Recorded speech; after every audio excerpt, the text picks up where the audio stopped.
ነገ ህዳር 21 ቆይ እንዳታሳልፈው። ይህ ቪዲዮ ስለ ታቦተ ጽዮን ስለ ጽዮን ማርያም አንድ ቀን ቀድሞ የተሰራ ቪዲዮ ነው። አቤት አቤት አቤት! በጉጉት ስንጠብቀው ነበረ። ደረሰ። እንኳን አደረሳችሁ። እጅግ በጣም ጠቃሚ ቪዲዮ ስለሆነ ቪዲዮን ኮፒ ሊንክ እያደረጋችሁ ጀምሩት።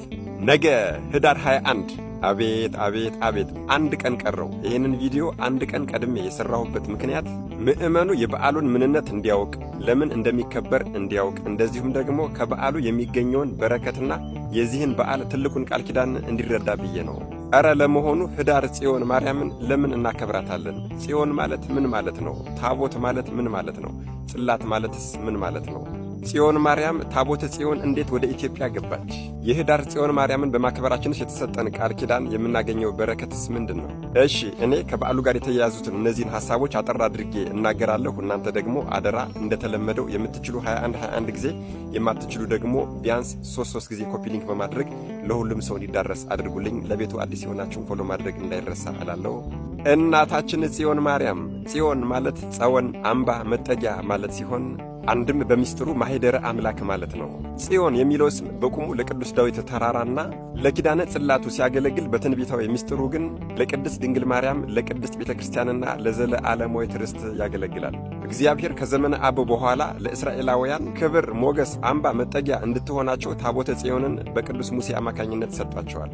አዎ እጅግ በጣም ይገርማል። ልዑል እግዚአብሔር እኮ በእጁ በራሱ ጽላቱን ቀርጾ ለቅዱስ ሙሴ ሰጥቶታል።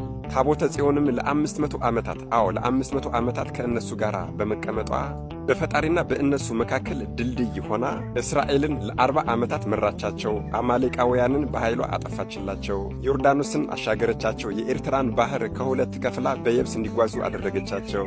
ዳጎንን ቀጠቀጠችላቸው፣ ሰባበረችላቸው። ፍልስጤማውያንን አስጨነቀችላቸው። አስጨንቃም ደግሞ ከምርኮ ተመለሰችላቸው። እስራኤላውያን በሙሉ ተማጽነው ጥያቄዎቻቸውን መለሰችላቸው።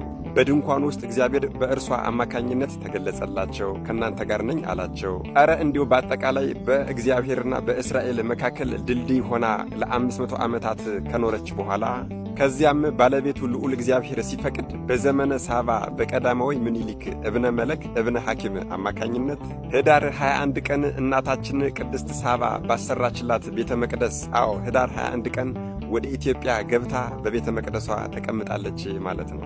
ስለዚህ እኛም በመጽሐፍ ጽዮንን ክበቧት እንደዚች ያለችውንም አመስግኗት በተባልነው መሰረት እናታችን ቅድስት ጽዮንን ከበን እናመሰግናለን፣ እንዘምራለን፣ ደስታ እናደርጋለን ማለት ነው። በነገራችን ላይ እናታችን ቅድስት ሳባ ወይም ደግሞ ንግሥት ማክዳ የጠቢቡ ሰለሞንን ጥበብ ለማየት ወደ ኢየሩሳሌም ሄዳ ጠቢቡ ሰለሞንን አግኝታ ልጇን ቀዳማዊ ምኒልክ እብነ ሐኪም እብነ መለክን ከጠቢቡ ሰለሞን አርግዛ ወደ ኢትዮጵያ መጥታለች። ከዚያ በኋላ ቀዳማዊ ምኒልክን ኢትዮጵያ መጥታ ወለደችው። እዚህ አድጎ ወደ አባቱ መልሳ ወደ ጠቢቡ ሰለሞን ላከችው። ከላከችው በኋላ ጠቢቡ ሰለሞን ልጁን ቀዳማዊ ምኒልክን በአየው ጊዜ በመልካቸው ተመሳሳይ ነበሩና ወዲያው ንጉሥ አደረገው።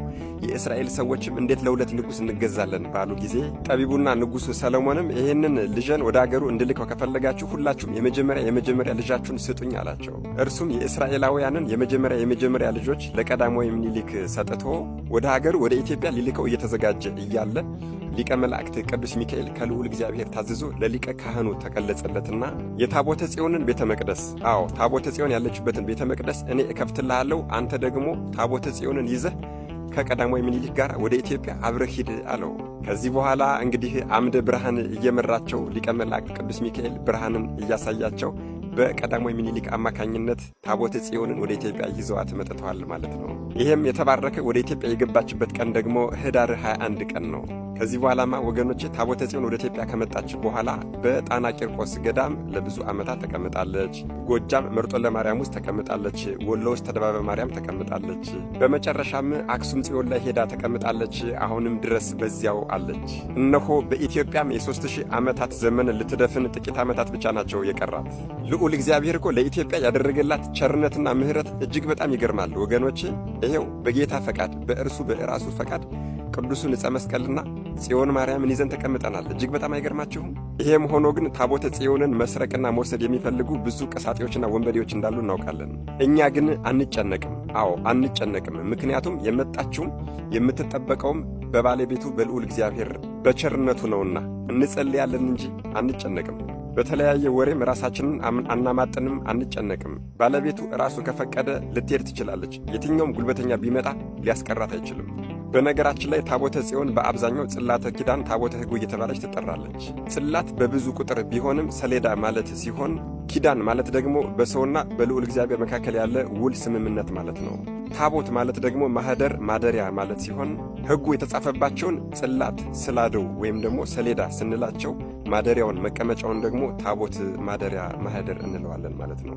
እንግዲህ ወገኖች በታቦተ ጽዮን ጉዳይ ይህን ያክል ከተነጋገርን ህዳር 21 ቀን የሚከበርባቸው ብዙ ምክንያቶችም አሉ። አዎ በዚህ በህዳር 21 ቀን ታቦተ ጽዮን ለሊቀ ነቢያት ለቅዱስ ሙሴ መሰጠቷን እናስባለን።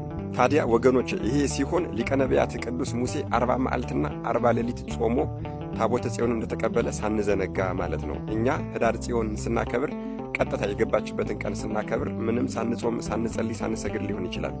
ሊቀ ነቢያት ቅዱስ ሙሴ ግን 40 መዓልትና 40 ሌሊት ጾሞ ተማልሎ ነው ታቦተ ጽዮንን የተቀበለው። ሌሎቹን ሙሉዎቹን ምክንያቶች በነገው ቪዲዮ የምሰራላችሁ ይሆናል። ዛሬ ግን ታቦተ ጽዮን ህዳር ጽዮንን ስላከበርን ምን ይሰጠናል፣ ምን አይነት ቃል ኪዳን እናገኛለን ነው። ድሮ በመጽሐፍ ተጽፎ እንደምናገኘው ኢየሩሳሌም ማለት የሰላም ሀገር ማለት ነበር። አሁን ግን ኢትዮጵያ አክሱም ጽዮን ላይ ጽዮን ማርያም ስለተቀመጠች ኢትዮጵያ የሰላም ሀገር ሆናለች ማለት ነው። እንደዚህ ስል አብዛኞቻችሁ የትኛውን ሰላም ነው ሰላም የሚል ልትሉ ትችላላችሁ። እውነታው ግን እሱ ነው። ወደድንም ጠላንም ግን ኢትዮጵያ ኢየሩሳሌም የሰላም ከተማ ሆናለች።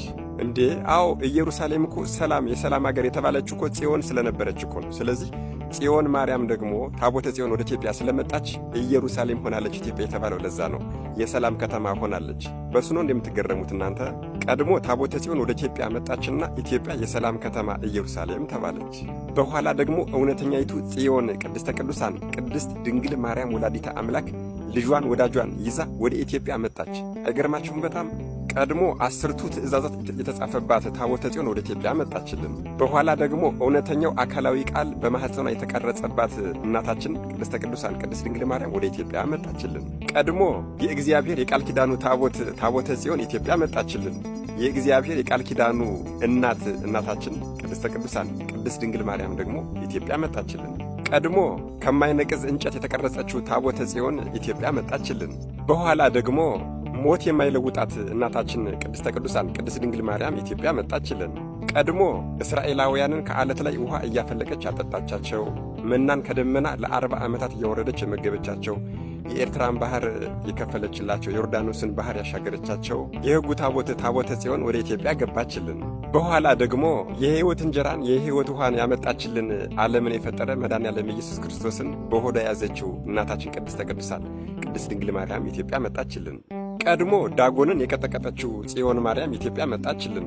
በኋላ ደግሞ ሰይጣንን የቀጠቀጠችውና ያሳፈረችው እናታችን ቅድስተ ቅዱሳን ቅድስት ድንግል ማርያም ኢትዮጵያ መጣችልን። እና ታዲያ ወገኖቼ ኢትዮጵያ ኢየሩሳሌም የሰላም ሀገር ብትባል እንዴት ያንስባታል? ይህችን ቅድስት ሀገር ደግሞ የሰላም ከተማ የሰላም ሀገር ያሰኘቻት እናታችን ጽዮን ማርያም እናታችን ቅድስተ ቅዱሳን ቅድስት ድንግል ማርያም ባለችበት ሀገር ደግሞ ጌታችን በወንጌሉ እንደተናገረ አንኳኩ ይከፈትላችኋል፣ ጠይቁ ታገኙማላችሁ፣ ለምኑ ይሰጣችኋል ስለሆነ የተባለ በዚህ በህዳር 21 ቀን ጠይቀን የማይመለስልን ሽተን የማናገኘው ምንም አይነት ነገር የለም። ምንም አይነት ጸሎታችን ይመለስልናልና በዚህ ቀን ሁሉንም ጸሎታችንን እንጠይቃለን ማለት ነው። ሁላችሁም ዝም እንዳትሉ። አዎ እውነቴን ነው የምነግራችሁ። ስለ ጽዮን ዝም አልልም፣ ስለ ቅድስት ድንግል ማርያም ዝም አልልም፣ ስለ ቤተ ክርስቲያን ዝም አልልም፣ ስለ መንግሥተ ሰማያት ዝም አልልም፣ ስለ ሀገሬ ስለ ኢትዮጵያም ዝም አልልም። ርዕሰ ሊቃውንት አባታችን አባ ገብረ ኪዳን እንደተናገሩት እምቢ ስለ ጽዮን ማርያም ዝም አልልም በሉ። እንግዲህ ቀጣዩን ቪዲዮ ደግሞ በነገው ቪዲዮ ጠብቁኝ። ይህንን ቪዲዮ ቀድሜ አንድ ቀን የሰራሁት አደራ ሁሉም ሰው ተዳርሶት የበዓሉን ምንነት አውቆና ተደርቶ እንዲያከብረው ከማለት ነው። እንግዲህ ሁላችሁም ይህ ቪዲዮ የደረሳችሁ የክርስትና ግዴታችሁን ተወጡ እላለሁ። መድኃኔዓለም ኢየሱስ ክርስቶስ ከበዓሉ ከሚገኘው በረከትና ረድኤት ያሳትፈን።